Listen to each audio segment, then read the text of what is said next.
Hello बच्चों, कैसे हो।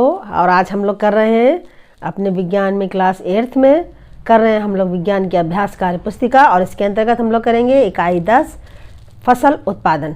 तो बच्चों, चैनल आप लोग बहुत अच्छे से देख रहे हो और अपने फ्रेंड्स को वीडियो शेयर भी करो और साथ में सब्सक्राइब भी करो। चैनल पसंद आता है तो इसको लाइक ज़रूर करो। तो बच्चों, स्टार्ट करते हैं। निम्नलिखित प्रश्नों के सही विकल्प छाटिए। रासायनिक उर्वरकों में प्रचुर मात्रा में पाया जाता है हाइड्रोजन एवं ऑक्सीजन, कार्बन एवं सोडियम, नाइट्रोजन एवं फास्फोरस। इनमें से कोई नहीं। तो बच्चों, रासायनिक उर्वरकों में प्रचुर मात्रा में पाया जाता है नाइट्रोजन और फास्फोरस। खा वाला है नाइट्रोजन स्थिरीकरण की प्रक्रिया में पौधे बदलते हैं नाइट्रोजन को नाइट्रेट्स में, ऑक्सीजन को ऑक्साइड में, पोटेशियम को नाइट्रोजन में, हाइड्रोजन को हाइड्रेट्स में। तो नाइट्रोजन स्थिरीकरण की प्रक्रिया में बच्चों नाइट्रोजन को नाइट्रेट्स में बदला जाता है, क्योंकि नाइट्रोजन को डायरेक्ट नहीं लिया जा सकता। सोनालिका, कल्याण, सोना आदि किस्में हैं किसकी? धान, मक्का, गेहूं, या कोई नहीं। तो ये गेहूं की फसलें होती हैं। गेहूं की फसलें नहीं, गेहूं की वैरायटीज़ हैं सोनालिका, कल्याण और सोना आदि। मछली के तेल में पाए जाने वाले विटामिन हैं कौन से? ए, बी, बी, सी, ए, डी व सी के। तो मछली के तेल में पाया जाने वाला ए व डी विटामिन होता है।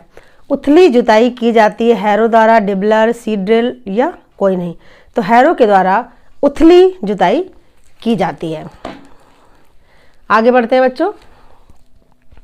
रिक्त स्थान की पूर्ति कीजिए। बिखेर कर, फसल, तैरने, खरपतवार, इन शब्दों को आपको भरना है। तो यहाँ पर स्टार्ट करते हैं हम। किसी स्थान पर उगाए गए एक ही प्रकार के पौधों को कहते हैं। तो किसी भी स्थान पर उगाए गए एक ही प्रकार के पौधे कहलाएंगे फसल। क्या कहलाएंगे? फसल कहलाएंगे। क्षतिग्रस्त बीज जल की सतह पर क्या करने लगते हैं? तैरने लगते हैं। जो खराब बीज होते हैं वो ऊपर की ओर उथला जाते हैं। मक्का, बाजरा आदि बीज कर बोए जाते हैं। उन बीजों को बोने के लिए बिखेर कर भी बोए जाते हैं। ये फसल के साथ उगे अवांछनीय पौधे कहलाते हैं। जो बीच बीच में आपने देखा होगा कि मान लिया चने के खेत लगे हुए हैं, उसमें बीच में कहीं आपको सरसों का दिख गया एक पौधा, तो या कोई और खरपतवार दिख गई, तो उन सबको बेकार के पौधे जो होते हैं जिनको किसान लोग भाई हमारे बीन बीन कर अलग कर देते हैं, छांट लेते हैं, इनको नोच कर हटा देते हैं, यानी उनको कहते हैं हम खरपतवार। क्या कहेंगे? खरपतवार उनको बोलते हैं। आइए देखते हैं हमारा अगला क्वेश्चन क्या है। निम्नलिखित पोषक तत्वों में से मुख्य पोषक तत्व, गौण पोषक तत्व एवं सूक्ष्म पोषक तत्वों को छांटकर उनके समूह में लिखिए। Sulphur, calcium, nitrogen, oxygen, potassium, लोहा, फास्फोरस, मैग्नीशियम, जिंक, कार्बन, तांबा और हाइड्रोजन। तो मुख्य पोषक तत्व है जो वातावरण से लिए जाते हैं पौधों के द्वारा। इसमें हम लोग लिख देंगे नाइट्रोजन है, ऑक्सीजन है, पोटेशियम, फास्फोरस, कार्बन और हाइड्रोजन। जो जल से मिल जाता है बहुत सारी चीज़ें, यानी कि वो जो पौधे होते हैं वो बाहर वातावरण से उनको लेते हैं। गौण पोषक तत्व कौन से होते हैं? जो मृदा से प्राप्त होते हैं। इसमें सल्फर, कैल्शियम और मैग्नीशियम आते हैं। सूक्ष्म पोषक तत्व जो होते हैं उनको बहुत कम मात्रा में इनकी आवश्यकता होती है। जैसे लोहा, जिंक, तांबा। सबसे ज़्यादा मुख्य पोषक तत्वों को ही पौधों की आवश्यकता होती है। उससे कम गौण पोषक तत्व और उससे कम सूक्ष्म पोषक तत्व, लेकिन होना सभी का अनिवार्य होता है पौधे की अच्छी वृद्धि के लिए। बढ़ते हैं अपने अगले प्रश्न की ओर। स्तंभ आ व स्तंभ बा के अनुसार स्तंभ सा से संबंधित फसलों के दो उदाहरण देने हैं। देखिए यहाँ पर सबसे पहले जून से अक्टूबर खरीफ की फसल होती है। कौन कौन सी? चावल, मूंगफली। मार्च से जून जायद की फसल, तरबूज और मूंग। नवंबर से अप्रैल रबी की फसल, गेहूं और चना। यानी जो हमारी फसलें होती हैं 3 तरह की, खरीफ, जायद और रबी, उनके उदाहरण यहाँ पर दिए हैं। और ये माह कौन कौन से? तो बच्चों ये आपको बहुत अच्छे से याद करना है कौन कौन से फसलें होती हैं। अब यहाँ पर देखिए मिलाना है आपको। स्तंभ आ से स्तंभ बा को मिलान कीजिए। हसिया है, हसिया हम जानते हैं बच्चों किसके लिए आता है? कटाई के काम में आता है। फिर ये डिबलर है, डिबलर किसके लिए आता है? बुआई के काम में आता है। ये सीड ड्रिल है, इससे क्या करते हैं? इससे उथली जुताई करते हैं। और ये पानी छिड़काव के लिए इसका उपयोग किया जाता है इस मशीन का। तो इस तरीके से ये हमारे मिलान हो गए। बढ़ते हैं अपने अगले क्वेश्चन की ओर। यहाँ पर देखिए बच्चों, चित्र में दर्शाए गए कृषि यंत्रों के नाम व कार्य। कृषि यंत्र दिखाए गए आपको साइड में, आपको इनके नाम लिखने हैं और इनके क्या कार्य है वो लिखना। तो सबसे पहले है हमारा थ्रेशर मशीन। अनाज काटना, दाना और भूसा अच्छे से अलग करना होता है इनका काम। हसिया फसल काटने के काम में आती है।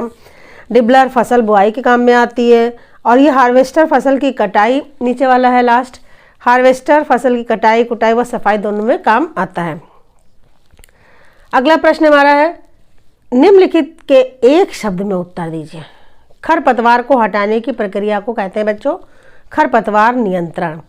उचित अंतराल पर फसल में पानी देना बोला जाता है सिंचाई। पकी हुई फसल को काटना मतलब कि कटाई करना। दाने को भूसे से अलग करना यानी कि मड़ाई का काम। मड़ाई जो होता है वो दाने को भूसे से अलग करने को कहते हैं। अगला प्रश्न है, दिनेश ने अपने खेत में रबी की फसल के अंतर्गत गेहूं की फसल उगाई। गेहूं की फसल के बाद उसने उसी खेती में दलहनी फसल उगाई। आपके अनुसार दिनेश फसल की इस किस प्रक्रिया का प्रयोग कर रहा है और क्यों? तो ये दिनेश जो है वो फसल की प्रक्रिया को फसल चक्रण इस कहते हैं इस प्रक्रिया को, और इसका प्रयोग करने से इससे भूमि की उर्वरता बनी रहती है। दलहन की फसलें बोने से भूमि में नाइट्रोजन का स्थिरीकरण होता है, क्योंकि हम जानते हैं कि जितने भी दाल वाले पौधे होते हैं उनकी जड़ों में गांठें पाई जाती है जिसमें राइजोबियम बैक्टीरिया होता है। ये नाइट्रोजन को नाइट्रेट्स में बदल देता है जो पौधों के द्वारा ली जाती है और फिर उसके द्वारा सभी में जाता है। फसल उत्पादन के विभिन्न चरणों को क्रमबद्ध कीजिए। मिट्टी तैयार करना, फिर उसके बाद बुआई की जाती है, खाद एवं उर्वरक देना, फिर उसके सिंचाई करना, खरपतवार से सुरक्षा, फिर कटाई करते हैं, फिर हम उसका भंडारण कर लेते हैं। यहाँ पर बच्चों ये लेसन खत्म होता है और आपके लिए एक सुंदर सा विचार है कि सफलता बराबर योग्यता इंटू प्रयास इंटू दृष्टिकोण यानी कि मनोवृत्ति। अगर हमें सफल होना है, सफलता को प्राप्त करना है, तो बच्चों हमारे अंदर वो कैपेबिलिटी होनी चाहिए यानी योग्यता होनी चाहिए उस काम को करने के लिए।